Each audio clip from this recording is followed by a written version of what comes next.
एक पैर जेल में, एक पैर रेल में। ओम प्रकाश जी, देखिए, उसके जिम्मेदार हमारे दिव्यांग कल्याण मंत्री हैं। उनकी नैतिक जिम्मेदारी है कि उनसे मिल करके उनकी क्या समस्या है उसको समाधान करना चाहिए।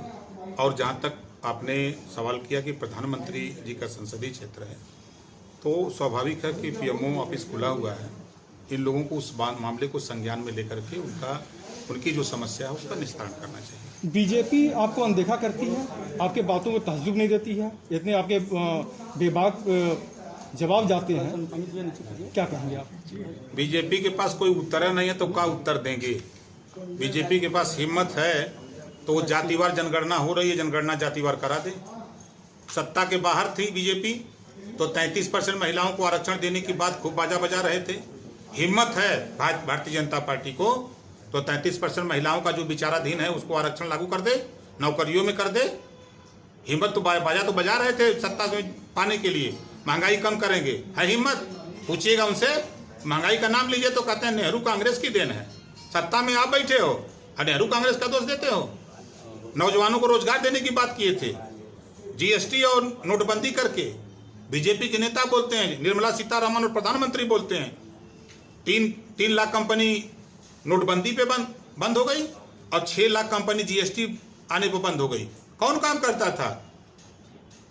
ये इनसे सवाल करिए तो भाग खड़े होते हैं, प्रश्नों का उत्तर नहीं देते हैं। आज प्रदेश की जनता को रोजगार चाहिए। आज महंगाई पर डिबेट कर ले, हिम्मत है किसी की? बैठा दीजिए बीजेपी किसी नेता को महंगाई पर डिबेट करने के लिए, बेरोजगारी पर डिबेट करने के लिए। प्रदेश में घोटाले हो रहे हैं, आप बीजेपी किसी नेता को बैठाइए कि कै की रिपोर्ट आई है, कै की रिपोर्ट पर आपने यूपीओ को घेरा था, अब मोटरसाइकिल से तुम मिट्टी ढोए हो, आप बताओ क्या जवाब है उसका? कहेंगे कि कै की रिपोर्ट गलत है। अगर ये महाराष्ट्र में होती, राजस्थान में रिपोर्ट होती, अब तक ये बाजा बजाने लगे होते पूरे देश में। तो इस सच का सामना करने की हिम्मत बीजेपी के पास नहीं है। बीजेपी के केंद्रीय मंत्री नारायण राणे को खाना खाते समय गिरफ्तार कर लिया गया उद्धव ठाकरे के बयान पे। उसके बाद उन्हें छोड़ा गया, जमात मिली। तो क्या कानून व्यवस्था केंद्र और प्रदेश में क्या समझ आता है आपको? जस करनी उस भोग विधाता, नरक जात काहे पछताता। जैसन मंत्री करिए वैसा पाइए। सांसद अतुल राय के मामले में पीड़िता इंसाफ मांगते मांगते आखिर अलविदा कर गई दुनिया। किस रूप में देखते? क्या भारतीय जनता पार्टी उस महिला के साथ और उस महिला के दोस्त के साथ खड़ी नहीं थी?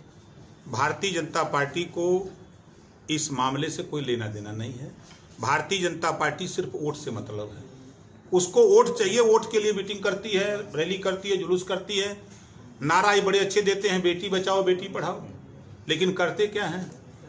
सेंगर बलात्कार, जगजाहिर, स्वामी चिन्मयानंद बलात्कार, आए दिन अखबारों में आ रहे हैं कि भाजपा के नेता ने कर दिया, भाजपा के नेता।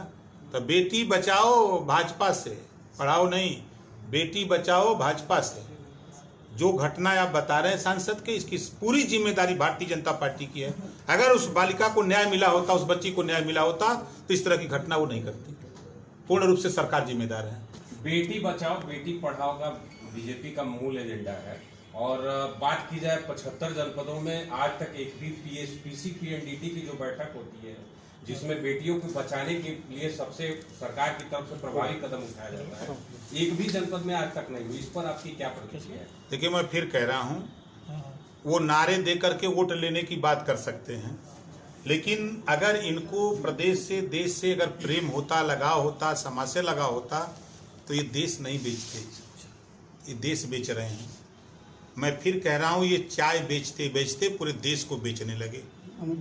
और आज चाहे बेटी का सवाल हो, चाहे पत्रकार का सवाल हो, चाहे नेता का सवाल हो, चाहे आम आदमी का सवाल हो, व्यापारी का सवाल हो, नौजवान का सवाल हो, किसी भी व्यक्ति के विषय में इनसे कोई मतलब नहीं, सिर्फ वोट से मतलब है कि वोट कैसे मिल जाए, हमारे खाते में आ जाए, हमारी सरकार बन जाए, हम सरकार को बेच के खत्म कर दें।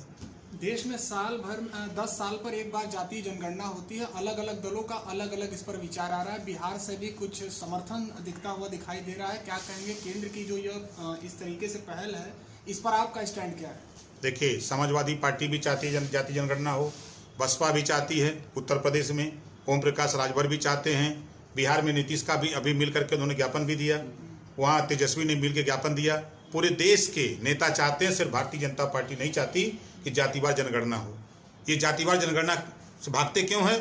आज के तारीख में आप उठा के देखिए, बंजारा, बहेलिया, आरक, अर्कवंशी, खड़गवंशी, आपके पाल, प्रजापति, कुम्हार, नाई, गोंड, लोहार, कुम्हार, कमकर, इनके विषय में आप सोचिए। आज सोनार, आज सोनकर, आज पाल, धोबी, धरकार, पासी, खटी, खेला, कुजड़ा, इनकी आबादी कितनी है? ब्राह्मण कितना है? राजपूत कितना है? यादव कितना है? पटेल कितना है? चौहान कितना है? आज तक ये उजागर नहीं हो पाया, इस बात के लिए कि भाई जब तक राशन कार्ड में नाम नहीं होता है तो राशन नहीं मिलता उस यूनिट के हिसाब से, तो फिर जातिवार जनगणना जब तक नहीं होगी तब तक सरकार उनके उत्थान के लिए योजना में जब बजट बनता है तो उनके विकास के लिए बजट नहीं दे पा रही है। इस नाते हम लोगों का मानना है कि जब तहसीलों में सर्टिफिकेट तहसीलदार ठप्पा मार के दे रहा है कि तुम फला जाति को, तुम फला जाति के हो, तो फिर जातिवार जनगणना कराने में क्या दिक्कत है? तो राजभर जी, आपको डर नहीं लगता है कि आप प्रदेश सरकार के खिलाफ, केंद्र सरकार के खिलाफ इतना मुखर होकर बोलते, तो आपको डर नहीं लगता कि सरकार आपको गिरफ्तार करके जेल में डाल देगी? जो डर गया वो मर गया, जो डर गया वो मर गया। सच कहता हूं, सच सामना करने की हिम्मत गिरफ्तार करे सरकार। हम तो तैयार रहते हैं 24 घंटा, एक पैर जेल में, एक पैर रेल में। ओम प्रकाश जी।